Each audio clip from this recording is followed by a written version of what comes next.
Welcome to our YouTube channel. मैं ललित माली आप सभी का हार्दिक स्वागत करता हूं। क्लास शुरू करने से पहले आप यदि आपने हमारे चैनल को सब्सक्राइब नहीं किया है तो एक बार सब्सक्राइब कर लेवे, ताकि दूसरे बच्चे भी हैं वो भी इस क्लास का लाभ उठा सके। लाइक करें और शेयर करें।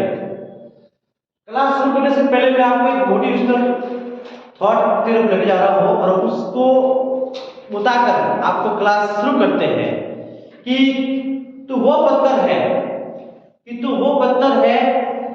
कि नदी को चीरकर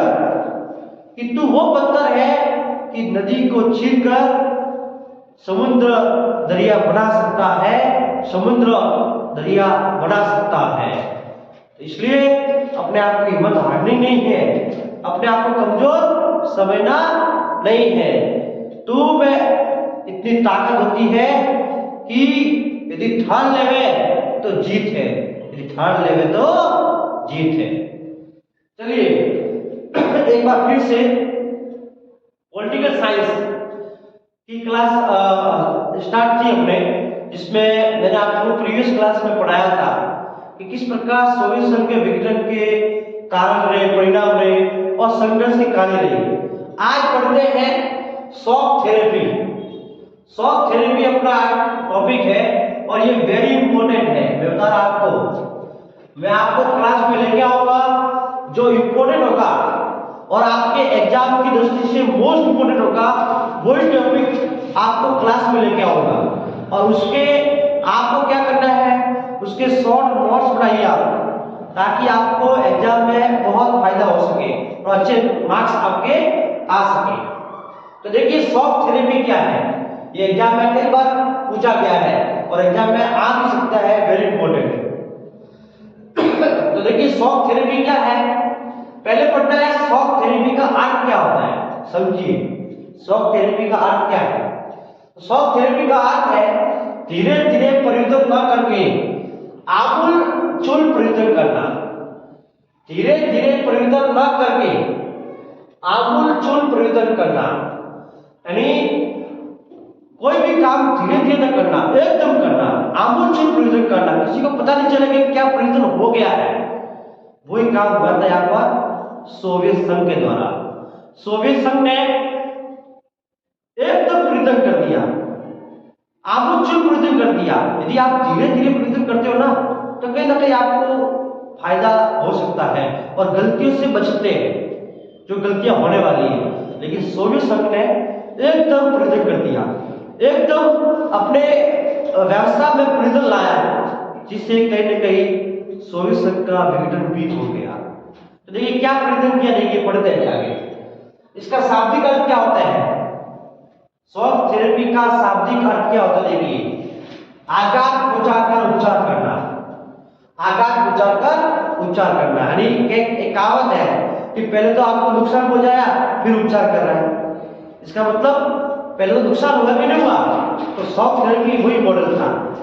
सोवियत संघ के विघटन का सबसे योगदान शॉक थेरेपी ही थी कि इसने नुकसान करवा दिया और विघटन हो गया सोवियत संघ का, एक देश का अंत हो गया। अब जब एक देश का अंत हो रहा है तो क्या उपचार होगा कोई कह नहीं सकते। देखो विस्तृत अर्थ क्या होता है शॉक थेरेपी का, एकदम विस्तृत अर्थ क्या है। एग्जाम में आए तो आप कैसे एक्सप्लेन करके लिख सकते हैं। तो देखिए सोवियत संघ के गणराज्यों ने, सोवियत संघ के जितने भी गणराज्य थे, आपको पता ही है सोवियत संघ 15 देशों से मिलकर बना था। तो सोवियत संघ के गणराज्यों ने साम्यवादी विचारधारा, आपको पता ही है सोवियत संघ की विचारधारा क्या थी, साम्यवाद। क्या थी, साम्यवाद।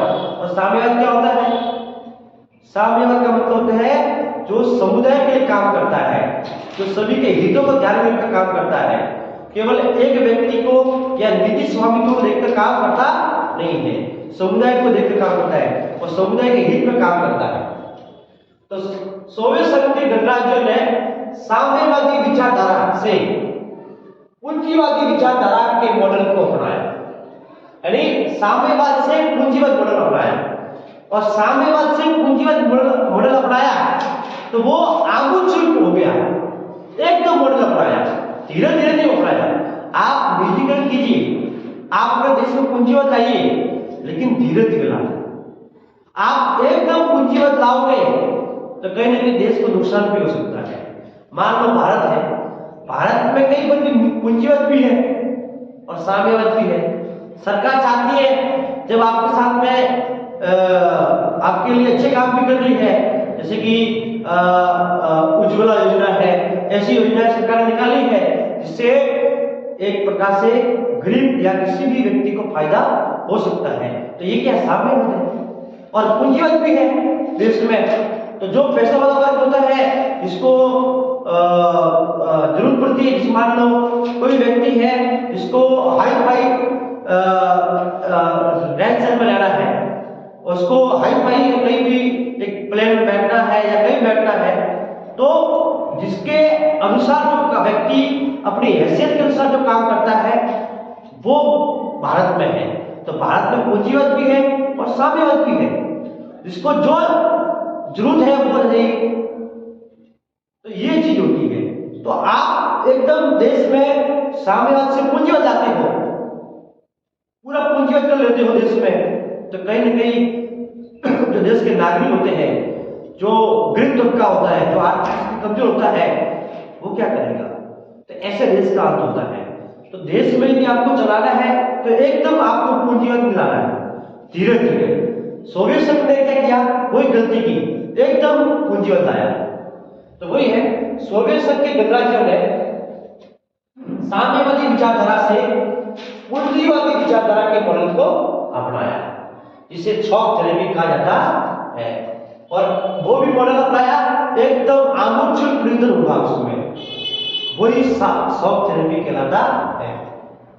देखिए, विश्व बैंक और अंतरराष्ट्रीय मुद्रा कोष, वर्ल्ड बैंक और IMF, विश्व बैंक और अंतरराष्ट्रीय मुद्रा कोष ने इसे क्या नाम दिया? Shock therapy. क्या नाम दिया? Shock therapy. आघात पहुंचाकर उपचार करना। अब देखिए, शॉक थेरेपी के प्रमुख उद्देश्य क्या होते हैं? शॉक थेरेपी के प्रमुख उद्देश्य तो देखिए क्या है?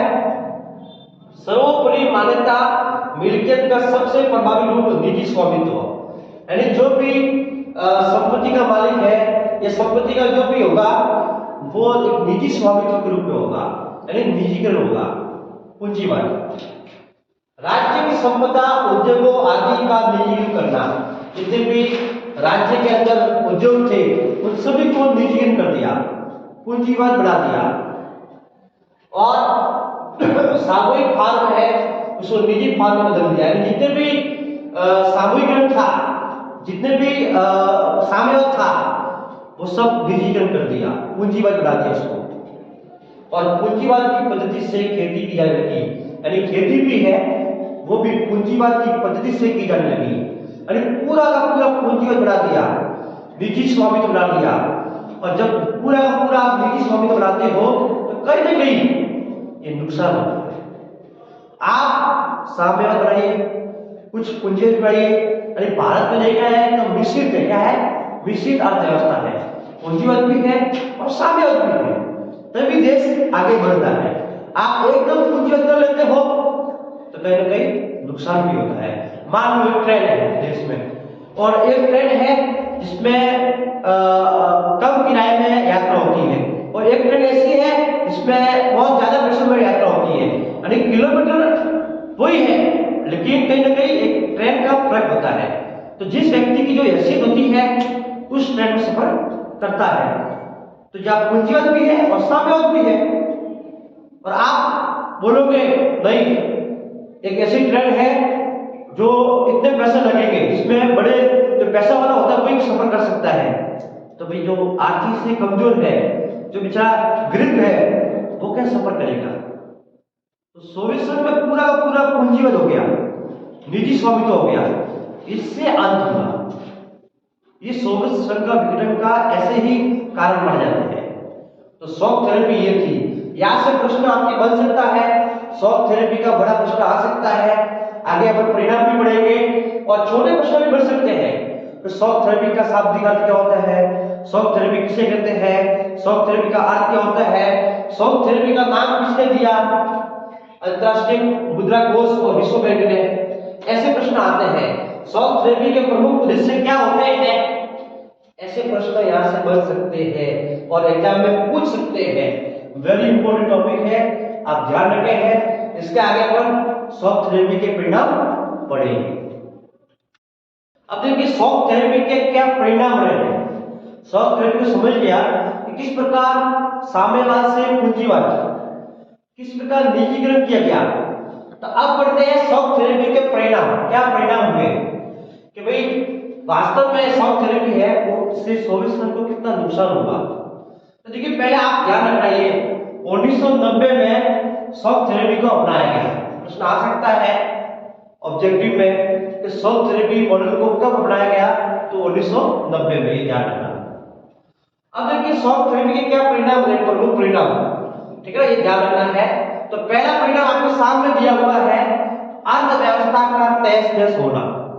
जैसे ही सोवियत संघ ने अपना जो भी साम्यवाद था, साम्यवाद से जैसे पूंजीवाद लाया और जैसे ही एकदम आमूल परिवर्तन किया तो अर्थव्यवस्था का तहस नहस हो गया।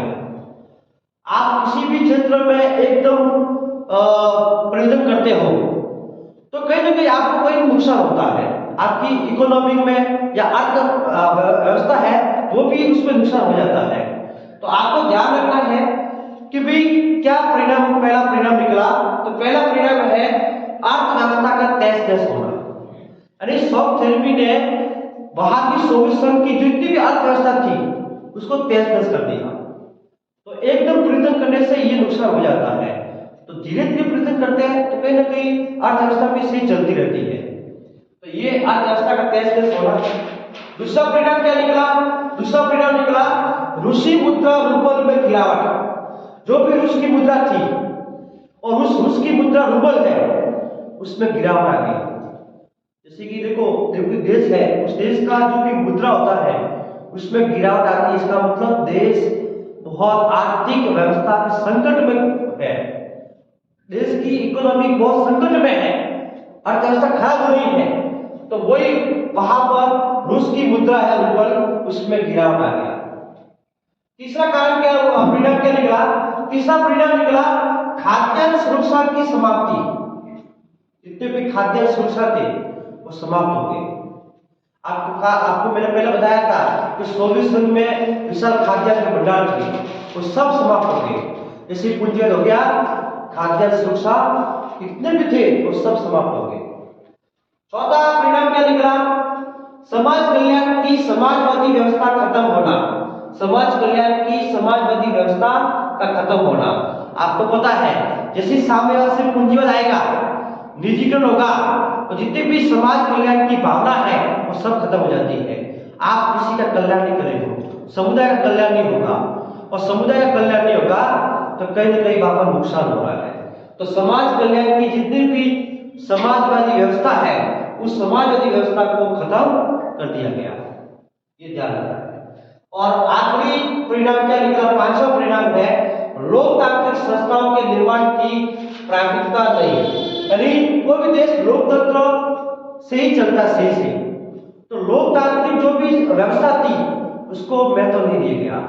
अब आप लोकतंत्र के अनुसार काम नहीं चलोगे और लोकतांत्रिक संस्था को मान्यता नहीं दोगे, लोकतांत्रिक संस्थाओं के निर्माण की प्राथमिकता नहीं दोगे तो कहीं ना कहीं वो नुकसान हो सकता है। तो ये आपको ध्यान रखना है कि भाई ये परिणाम निकले शॉक थेरेपी के, और एग्जाम में वेरी इंपॉर्टेंट है, ये वेरी इंपॉर्टेंट एग्जाम में आ सकता है। और कई बार पूछा गया है शॉक थेरेपी के प्रमुख परिणाम क्या है। तो ये मेरा आपको परिणाम, पांचों परिणाम है, ये आपको बताया है। आपको एग्जाम में बड़ा प्रश्न आ रहा है तो इसको पांचों पॉइंट को पहले लिखना है, जितने भी पॉइंट है, फिर एक एक पॉइंट को समझाना है, तभी आपके एग्जाम में मार्क्स मिलेंगे। ऐसा नहीं कि आपको बस ये परिणाम लिखे और समझाओ नहीं, जितने भी परिणाम है उनको समझाने हैं, तभी बड़ा प्रश्न आएगा। और छोटे प्रश्न में आता है शॉक थेरेपी के परिणाम बताइए, तो आपको परिणाम बताने हैं। तो इस प्रकार ये आपके लिए वेरी इंपॉर्टेंट प्रश्न आ रहा है। सभी को समझ में आ रहा है तो आप सब्सक्राइब करें, सपोर्ट करें, और कोई भी डाउट होता है कमेंट बॉक्स में आप लिखिए, मैं आपका डाउट सॉल्यूशन करवाऊंगा। Thank you.